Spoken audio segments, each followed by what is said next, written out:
Hello friends, welcome to Neelavathi kitchen. இன்றைக்கி நம்ம கிச்சனில் சூப்பராக சிம்பிளாக மீன் குழம்பு வச்சு சாப்பிட போகிறோம். என்ன மீன் அப்படின்னு பார்த்தீங்கன்னா ஊடகம் மீன். இந்த மீன் வந்து இங்கே செம்மையாக கிடச்சிது, நல்லா சூப்பர் பெரிய மீனாக கிடச்சிது. ஸோ நான் வந்து செம்மையாக வந்து உங்களுக்கு குழம்பு வச்சு காட்ட போகிறேன். நம்ம சேனலுக்கு இப்போ தான் ஃபஸ்ட் டைமாக பார்க்குறீங்க அப்படின்னா சப்ஸ்கிரைப் பண்ணி வச்சுக்கோங்க, கூடவே பெல் ஐக்கானையும் கிளிக் பண்ணி வச்சுக்கோங்க. அப்போ தான் நம்ம போடுற வீடியோஸ் எல்லாமே உங்களுக்கு நோட்டிஃபிகேஷனில் காட்டும். நீங்கள் எப்போ வேணால் வந்து ஓப்பன் பண்ணி பார்த்துக்கலாம். ஸோ வாங்க வீடியோக்குள்ளே போகலாம், எப்படி நம்ம குழம்பு வைக்கிறோம் அப்படின்னு சொல்லிட்டு பார்க்கலாம்.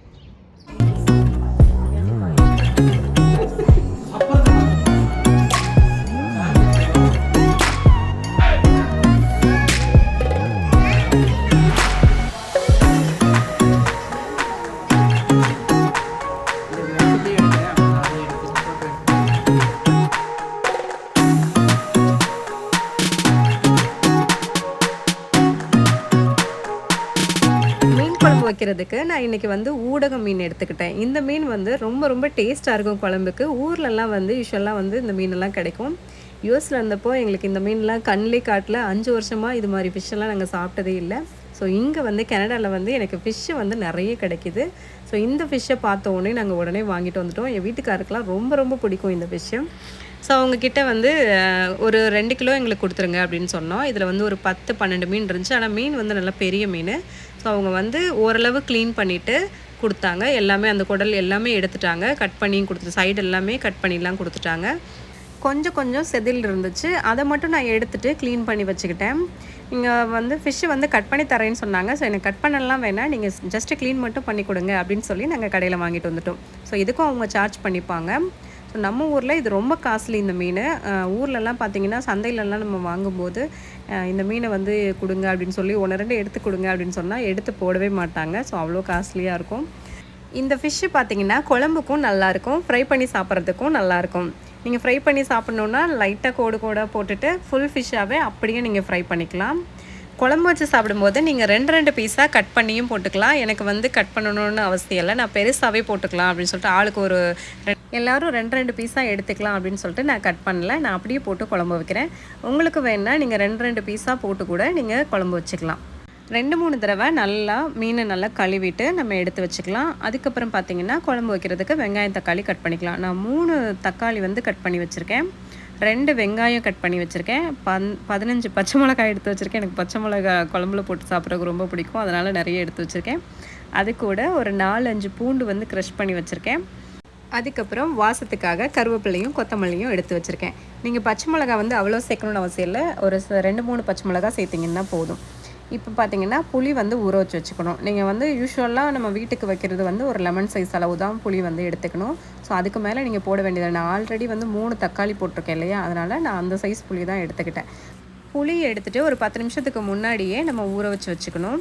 இப்போ நம்ம ஒரு பேன் எடுத்துகிட்டு, அதாவது குழம்பு வைக்கிற பேன் எடுத்துகிட்டு அதில் வந்து நல்லெண்ணெய் ஊற்றிக்கிட்டேன். நான் நல்லெண்ணெய் அப்புறம் வந்து குக்கிங் ஆயில் எது வேணால் நீங்கள் போட்டுக்கலாம். நல்லெண்ணெய் வந்து குழம்புக்கு இன்னும் நல்லா டேஸ்ட்டாக இருக்கும். ஸோ அதில் வந்து நான் நல்லெண்ணெய் போட்டிருக்கேன். நான் வந்து ஒரு குழிக்கரண்டி அளவுக்கு எடுத்திருக்கேன். மீன் குழம்புக்கு கொஞ்சம் அதிகமாக ஆயில் போட்டிங்கன்னா கொஞ்சம் நல்லாயிருக்கும். அதாவது ரொம்ப அதிகமாக வேண்டாம், ஓரளவு ஒரு குழிக்கரண்டி அளவுக்கு போட்டுக்கோங்க. அது கூட ஃபெனுக்ரீக் சீடு போட்டுக்கோங்க. வெந்தயத்தை 1 ஸ்பூன் அளவுக்கு போட்டுக்கோங்க. வெந்தயம் நல்லா சூடானதுக்கு அப்புறமா நம்ம க்ரஷ் பண்ணி வச்சுருக்க கார்லிக் எல்லாத்தையும் உள்ளே சேர்த்துக்கலாம். கார்லிக் சேர்த்துட்டு பச்சை மிளகா சேர்த்துக்கலாம். பச்சை மிளகா குழம்புக்கு மீன் குழம்புல நல்ல டேஸ்ட்டாகவும் இருக்கும், ஒரு நல்ல ஃப்ளேவரும் கொடுக்கும். அதனால் நீங்கள் பச்சை மிளகா போட்டுக்கோங்க. அதுக்கப்புறம் நம்ம கட் பண்ணி வச்சுருக்க 2 வெங்காயத்தையும் நம்ம உள்ளே சேர்த்துடலாம். அது கூடவே கருவேப்பிலையும் சேர்த்துக்கலாம். இதை நான் அடுத்தடுத்து போட்டுட்டேன். நீங்கள் வந்து பச்சை மிளகா, கருவேப்பிலை, வெங்காயம் இது 3யுமே வந்து முன்ன பின்ன நீங்கள் எப்போ வேணால் போட்டுக்கலாம். ஸோ நான் இது 3யும் அடுத்தடுத்து நான் போட்டேன். இது வெங்காயம் கொஞ்சம் நல்லா வதங்கட்டும். அதுக்கப்புறமா நம்ம தக்காளி சேர்த்துக்கலாம். வெங்காயம் வந்து நீங்கள் உடனே போட்டிங்கன்னா குழம்பு ஃபுல்லாக வெங்காயமாக தெரியும். அதனால் நல்லா வந்து வதங்கிருச்சுன்னா அந்த குழம்பு வந்து நமக்கு எடுக்கும்போது குழம்பாகவே தெரியும். ஸோ வந்து அந்த வெங்காயம் எல்லாமே குழம்புல மிக்ஸ் ஆகிடும். நீங்கள் நல்லா வதக்காமல் போட்டிங்கன்னா குழம்புல அள்ளும்போதெல்லாம் அது மேலே வெங்காயம் ஃபுல்லாக அப்படியே தெரியும். ஸோ வந்து இப்போ வந்து உப்பு போட்டு நல்லா வதக்கிக்கோங்க, நேரமும் ஆகாது. அதுக்கப்புறம் நான் அந்த பச்சை மிளகாய் எல்லாத்துக்குள்ளேயும் அந்த உப்பு எல்லாமே போய் நமக்கு சாப்பிடும்போது நல்லாயிருக்கும். இப்போ ஓரளவு நல்லா வதங்கிருச்சு. இந்த சமயத்தில் வந்து நம்ம தக்காளி சேர்த்துக்கலாம். தக்காளி வந்து நல்லா மேஷ் ஆகிற அளவுக்கு நல்லா வதக்கிக்கோங்க.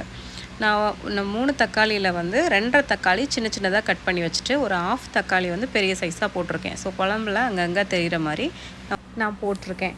இப்போ பார்த்தீங்கன்னா கொஞ்சம் நேரம் வெங்காயம் தக்காளி நல்லா வதங்கட்டும்.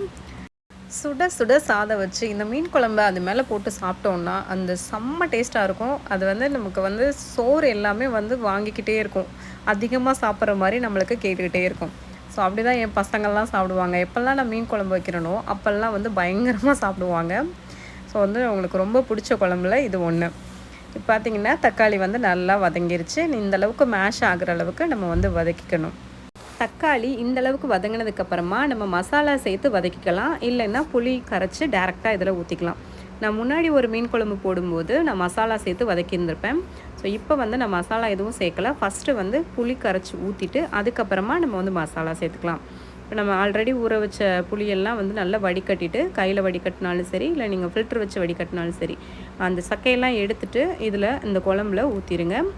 அதுக்கப்புறமா இதை நல்லா மிக்ஸ் பண்ணி விட்டுட்டு நம்ம மசாலாலாம் சேர்த்துக்கலாம். மசாலா சேர்த்துட்டு நம்ம எவ்வளோ தண்ணி வேணுமோ அதெல்லாம் நம்ம சேர்த்துக்கலாம்.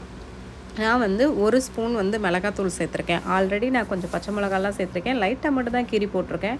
அந்த பச்சை மிளகாவில் இருக்கிற காரம் இதுக்கு சேராது. அதுக்கப்புறமா குழம்பு மிளகாத்தூள், நம்ம புளிக்குழம்பு இந்த மாதிரி காரக்குழம்புலாம் வைக்கிறதுக்கு வச்சுருப்போம் இல்லையா, அந்த மிளகாத்தூளில் நான் 2 ஸ்பூன்லேருந்து 3 ஸ்பூன் போட்டுக்கலாம். ஸோ நம்ம வைக்கிற தண்ணி அளவை பொறுத்து தான் இருக்குது. 3 ஸ்பூன் நான் வந்து போட்டிருக்கேன். இதை நல்லா மிக்ஸ் பண்ணிவிட்டு இன்னும் கொஞ்சம் நம்ம தண்ணி ஊற்றிக்கலாம். இது கொஞ்சம் ரொம்ப திக்காக இருக்குது. நான் வச்சுருக்க 2 கிலோ மீனுக்கு இது பத்தாது. ஸோ அதனால் நமக்கு வந்து தண்ணி ஊற்றிக்கலாம். அதுக்கப்புறம் ஃபேமிலியில் எவ்வளோ பேர் இருக்கிறோம், நமக்கு எவ்வளோ தண்ணி வேணும் அப்படிங்கிற பொறுத்து தான். பொதுவாகவே வந்து மீன் குழம்பு வைக்கும்போது அந்த மீன் எல்லாம் மூழ்கிற அளவுக்கு இருக்கணும். அட்லீஸ்ட் லைட்டாக மீன் தெரிகிற அளவுக்காக இருக்கணும். அதுக்கு கம்மியாக இருக்கக்கூடாது. அதுக்கு கூட ரொம்ப தண்ணியாக வச்சுக்கிறாந்தா நம்ம வச்சுக்கலாம். அது வந்து நம்மளோட குடும்பத்தில் எவ்வளோ பேர் இருக்காங்க, எவ்வளோ பேருக்கு தேவைப்படும் அப்படிங்கிறத பொறுத்து தான் இருக்குது.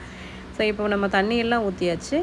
இந்த சமயத்தில் நீங்கள் சால்ட்டை வந்து கண்டிப்பாக செக் பண்ணிக்கணும். மீன் போடுறதுக்கு முன்னாடி அந்த குழம்புல வந்து சால்ட்டு கரெக்டாக இருந்தால் தான் அந்த மீனில் வந்து நமக்கு உப்பு சாரும். இல்லை அப்படின்னா உங்களுக்கு சப்புன்னு இருக்கும்.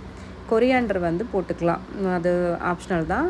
நான் இன்னும் வந்து தக்காளி ஒரு 4 தக்காளி சும்மா வந்து அந்த குழம்பு வந்து நம்ம கிண்டும்போது அந்த சிவப்பு கலராக அந்த குழம்புல தெரியும் போது ரொம்ப நல்லாயிருக்கும். அப்புறம் ஃப்ளேவரும் நல்லாயிருக்கும். அதுக்காக நான் தக்காளி போடுறேன். இப்போ குழம்பு நல்லா கொதிச்சிருச்சு. கொதிச்சதுக்கப்புறமா நம்ம வந்து மீனை எடுத்து உள்ளே சேர்த்துக்கலாம். நான் ஒரு மீனாக போடுறேன். நம்ம வந்து ஊரில் கிராமத்தில் குழம்பு வைக்கும்போது எப்படி வைப்பாங்கன்னா, மீன் போட்டு அதில் புளியை கரைச்சி ஊற்றி மசாலாலாம் போட்டு வைப்பாங்க. நம்ம அந்த ஸ்டைலில் ஒரு நாள் குழம்பு வைக்கலாம். ஸோ இது மாதிரி பண்ணோன்னா நமக்கு மீன் வந்து கண்டிப்பாக உடையாது. நீங்கள் மீன் குழம்பு கொதிச்சதுக்கு அப்புறமா வந்து மீன் போடுறீங்க அப்படின்னா அந்த மீன் உடையிறதுக்கு வாய்ப்பு இல்லை. அதே மாதிரி நீங்கள் மீன் போட்டுட்டு கொஞ்சம் நேரத்துலேயே நீங்கள் ரொம்ப கிண்டிடக்கூடாது. மேலே கீழேன்னு ரொம்ப கிண்டக்கூடாது. அப்படி கிண்டிங்கனாலும் மீன் வந்து உடஞ்சிரும். ஸோ இந்த மாதிரி மெதுவாக நான் கரெக்டாக அந்த மீன் இருக்கிற அளவுக்கு நான் வந்து கரெக்டாக குழம்பு வச்சுருக்கேன். ஸோ இதுக்கு மேலே தண்ணி தேவையில்லை. இது வந்து மூழ்கிற அளவுக்கு நான் கரெக்டாக வச்சுருக்கேன். இது ஒரு கொதிச்சதுன்னா இந்த மீன் எல்லாமே மேலே வந்துடும். ஸோ இப்படியே கொஞ்சம் நேரம் இருக்கட்டும். ஒரு 10 நிமிஷத்துக்கிட்ட கொதிக்கட்டும். அந்த மீன் வெந்ததுக்கப்புறமா நம்ம ஆஃப் பண்ணலாம். மீன் குழம்பு இப்போ தான் கொஞ்சமாக கொதிக்க ஆரம்பிக்குது. இது நல்லா கொதிக்கட்டும். அட்லீஸ்ட் 10 நிமிஷத்துக்கு மேலேயாவது நம்ம வந்து இந்த மீன் குழம்பு நம்ம கொதிக்க விடணும். ஒரு சில மீன்களில் மீன் குழம்பு நல்லா கொதிக்க ஆரம்பிக்குது. இது ஒரு 10 நிமிஷத்துக்கு கொதிக்கட்டும். நீங்கள் அதுக்கு மேலே வந்து அவ்வளோதான் இந்த ஃபிஷ் வேகிறதுக்கான டைமு. அதுக்கு மேலே நீங்கள் வச்சிங்கன்னா குழம்பு கடுத்து போயிடும்னு சொல்லுவாங்க. ஒரு அளவுக்கு மேலே குழம்ப நீங்கள் போடக்கூடாது. அடுத்த நாள் வச்சுருக்க போகிறீங்கன்னா அதை நம்ம சூடு பண்ணி சுண்ட வச்சுக்கலாம். பட் ஃபஸ்ட்டு நாள் வைக்கும்போது ஒரு 10 நிமிஷத்துக்கு மேலே நீங்கள் கொதிக்க வைக்க வேண்டாம். அதுக்குள்ளேயே மீன் வெந்துடும். உப்பு எல்லாமே சாந்துடும். நம்மளுக்கு வந்து டேஸ்ட்டாக இருக்கும் குழம்பு. ஸோ பாருங்கள், சூப்பராக மீன் எல்லாமே இப்போ வெந்துருச்சு. அது பார்க்குறதுக்கே நல்லாயிருக்கு பாருங்களேன். இன்னும் கொஞ்சம் நேரத்தில் பார்த்தீங்கன்னா நம்ம ஊற்றின ஆயில் எல்லாமே ஒரு 5 நிமிஷத்துக்கு அப்புறம் பார்த்திங்கன்னா மேலே வர ஆரம்பிச்சிடும். அந்த நல்லெண்ணெய் எல்லாமே மேலே பிரிஞ்சு வந்துருச்சு. ஸோ இதுதான் வந்து குழம்போட கன்சிஸ்டன்சி.